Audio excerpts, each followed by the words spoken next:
Welcome to my channel. In this video, we will discuss about the role of TH cell in B cell activation.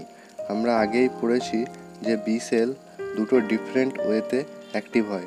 একটা অ্যাক্টিভেশনের জন্য T সেলের প্রয়োজন আছে, যেটাকে বলছে T dependent B cell activation, আর একটা অ্যাক্টিভেশনে T সেলের কোনো প্রয়োজন নেই, তারা ডাইরেক্ট অ্যাক্টিভ হয়, যেটাকে বলছে T independent B cell activation. তো টি ডিপেন্ডেন্ট বি সেল অ্যাক্টিভেশনটাই বেশি ইম্পর্টেন্ট এবং এটা মেন আমাদের ইমিউনিটিটা প্রোভাইড করছে। তো এই টি সেলের যে রোল বি সেল অ্যাক্টিভেশনে সেটাই আমরা পড়ব। Activation of B cells by soluble proteins antigens requires the involvement of the TH cell. তো আমরা আগেই পড়েছি যে ইমিউন সিস্টেমে যে সমস্ত সেল কাজ করে সেগুলো সবসময় যে অ্যাক্টিভ অবস্থাতে থাকবে সেরকম কোনো কারণ নেই। তারা যখন ইমিউন রেসপন্স দিতে হবে তখন অ্যাক্টিভ হয়ে যাবে এবং ক্লোন ফর্মেশন করবে এবং পলিফারেট করবে। তার মানে এই বি সেলের অ্যাক্টিভেশনের জন্য TH cell means helper T cell, এর একটা অন্যতম ভূমিকা রয়েছে। Binding of antigen to B cell MIG does not itself induce an effective competence signal without additional reaction with membrane molecules of the TH cell. তার মানে B cell নিজে থেকে কখনো সিগন্যাল প্রোভাইড করতে পারে না নিজেকে অ্যাক্টিভ করার জন্য। এই সিগন্যালটা আসে কোথা থেকে? TH সেল থেকে। In addition a cytokine mediated progression is required for B cell proliferation. তার মানে বি সেলের পলিফারেশনের জন্য TH সেল কিছু সাইটোকাইন সিক্রিট করে, যেটা কিনা সিগন্যাল দেয় বি সেলকে পলিফারেট করতে।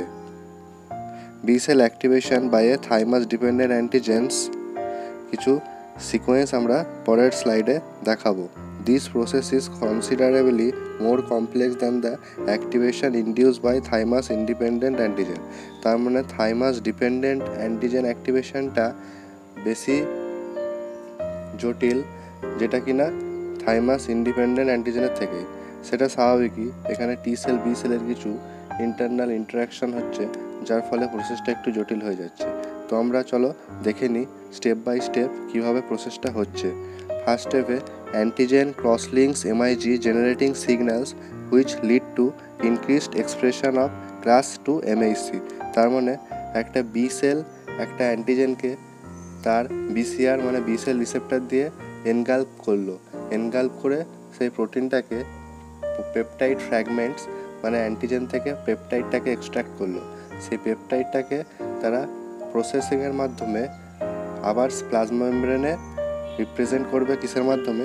MHC ক্লাস 2 একটা মেমব্রেন মলিকিউল থাকে, যার মাধ্যমে অ্যান্টিজেনটাকে B7 এক্সপ্রেস করবে অ্যান্ড co-stimulatory B7, এবং একটা বি সেল বা অ্যান্টিজেন প্রেজেন্টিং সেলের গায়ে একটা B7 প্রোটিন থাকে, যেটা কিনা CD28 নামে টি সেলের গায়ে থাকা একটা প্রোটিন মলিকিউলের সঙ্গে ইন্টারাকশন করবে এবং কিছু co-stimulatory সিগন্যাল প্রোভাইড করবে। Antigen antibody complexes are internalised by receptor mediated endocytosis and degraded to peptides, some of which are bound by class 2 MHC and presented on the membrane as peptide MHC complexes. তো আমরা যেটা বললাম সেটা এখানে বলা হয়েছে। Now step 2। Step 2তে TH cell recognise antigen class 2 MHC on B cell membrane.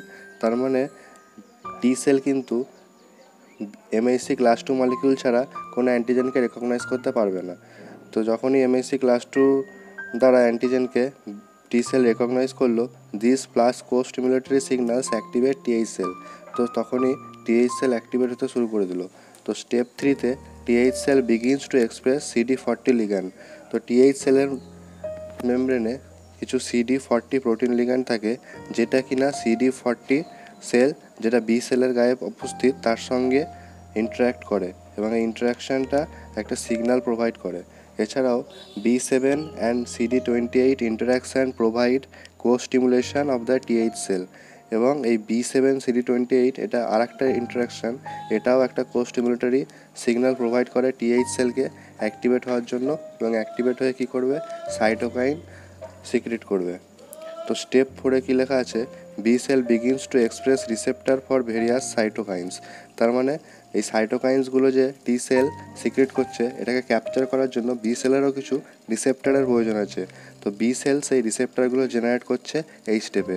Binding of cytokines released from the TH cell in a directed fashion send signal that support the progression of the B cell to DNA synthesis and to differentiation. তো এই সাইটোকাইনগুলো B সেলকে signal দিচ্ছে DNA সিনথেসিসের জন্য, এবং DNA synthesis হলে ultimately কী হবে, তারা ক্লোন ফর্মেশন করবে এবং তাদের ডিফারেন্সিয়েশন হবে। এখানে আমরা ছবিতে দেখিয়েছি যে একটা হেল্পার টি সেল এবং একটা বি সেলের মধ্যে কীভাবে ইন্টারাকশান হচ্ছে। এই যে এখানে এই বি সেল রিসেপ্টরগুলো অ্যান্টিজেনকে ক্যাপচার করলো, ক্যাপচার করে এটা স্মল মলিকিউল অফ পেপটাইডে ভেঙে গেল। এই পেপটাইডটাকেই আবার বি সেল কী করছে, এমএইচসি ক্লাস 2 মলিকিউল দিয়ে এখানে রিপ্রেজেন্ট করলো, এবং এই এমএইচসি ক্লাস 2 এর সঙ্গে হেল্পার টিসিএলের রিসেপ্টরের ইন্টারাকশান হচ্ছে, এবং এভাবেই কিছু কোস্টিমুলেটরি রেসপন্স প্রোভাইড হচ্ছে। এবং তাছাড়াও CD40 লিগ্যান্ডের সঙ্গে CD40 সেলের একটি ইন্টারাকশান হচ্ছে, যার মাধ্যমে টি সেল আবার অ্যাক্টিভ হয়ে TH2 সেলে কনভার্ট হচ্ছে। ফার্স্টে ছিল TH1 helper cell, TH2 helper cell যখন প্রোভাইড হলো তখন কনভার্ট হওয়ার পর তারা কিছু সাইটোকাইন বা ইন্টারলিউকিন সিক্রেট করছে, যে এখানে ছবিতে দেখানো হয়েছে। এবং এই ইন্টারলিউকিনগুলোকে ক্যাপচার করার জন্য বি সেলের বডিতে কিছু আবার ইন্টারলিউকিন রিসেপ্টর বা সাইটোকাইন রিসেপ্টর ফর্ম করবে। তো এভাবেই মেন ইন্টারাকশানটা হচ্ছে এবং বি সেল অ্যাক্টিভ হচ্ছে। Now a important theory, the clonal selection hypothesis. Clonal selection মানে একটা ডটার সেল থেকে তার same multi clone cell formation করবে। In 1954, immunologist Niels Jarne put forth the hypothesis that there is already a vast array of lymphocytes in the body before infection. তার মানে আমাদের বডিতে যে ইনফেক্ট হবে, মানে একটা অ্যান্টিজেন, আমাদের ফরেন অ্যান্টিজেন বডিতে অ্যাটাক করবে, তো তার বিরুদ্ধে আমাদের বডি কিছু অ্যান্টিবডি সিক্রেট করবে। তো এখানে বলা হয়েছে যে আমাদের কিছু পরিমাণ অ্যান্টিবডি ওই অ্যান্টিজেনের এগেনস্টে যে অ্যান্টিবডি দরকার সেটা অলরেডি আমাদের বডিতে তৈরি হয়ে থাকে, কিন্তু তার পরিমাণটা কম থাকে। তো the entrance of an antigen into the body result in the selection of only one type of lymphocyte to match it and produce a corresponding antibody to destroy it. কিন্তু যখনই ফরেন অ্যান্টিজেনের সংস্পর্শে এই অ্যান্টিবডিটা চলে আসবে, তখনই সেটা সিলেক্টেড হয়ে যাবে এবং বেশি পরিমাণে পলিফারেশন হবে ওই টাইপেরই অ্যান্টিবডিটা, যেটা কিনা ওই অ্যান্টিজেনটার জন্য specific. B cell exist as clones derive from a particular cell. Thus, antibodies and their differentiated progenies can recognize and or bind the same specific surface component composed of biological macromolecules of a given antigen. Clonality has important consequences for immunogenic memory. The clonal selection hypothesis states that an individual B cell expresses receptors specific to the distinct antigen determined before the antibody ever encounters the antigen. Understand? তো এই clonal হাইপোথেসিসে কী বলা হয়েছে সেটা আমরা দেখে নেব। Each lymphocyte bear a single type of receptor with a unique স্পেসিসিটি।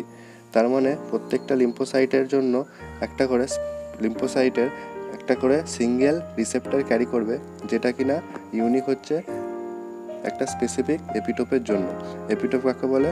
Antigen determinant site, এটা আমরা আগে পড়েছি। আর এটা নির্ধারণ হবে কি করে? VDJ recombination. What you mean by VDJ recombination? VDJ recombination হচ্ছে টি সেল আর B cell assemble different gene segment. তো এই জিন সেগমেন্টের ডিফারেন্সিয়েশনের জন্যই তাদের স্পেসিসিটিটা চেঞ্জ হয়। এখানে V means variable, D means diversity and J means joining.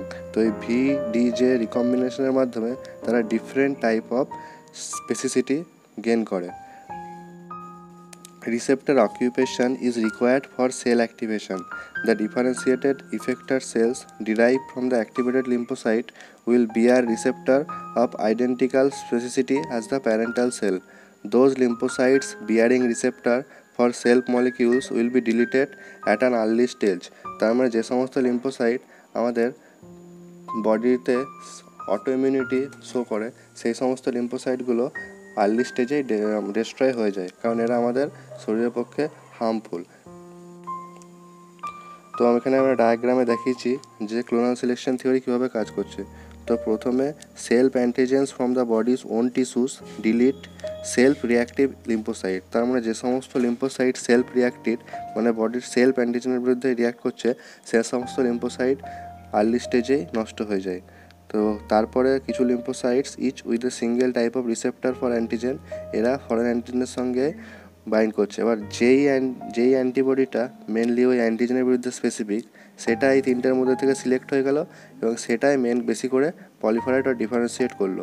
তো এটাই মেন হচ্ছে clonal selection theory of immunity, যেটা প্রোভাইড করেছিল ম্যাকফারল্যানে Burnett.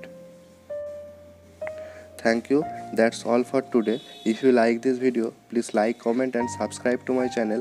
And if you have any doubt regarding this topic, you can ask me in the comment box. Thank you. Bye bye.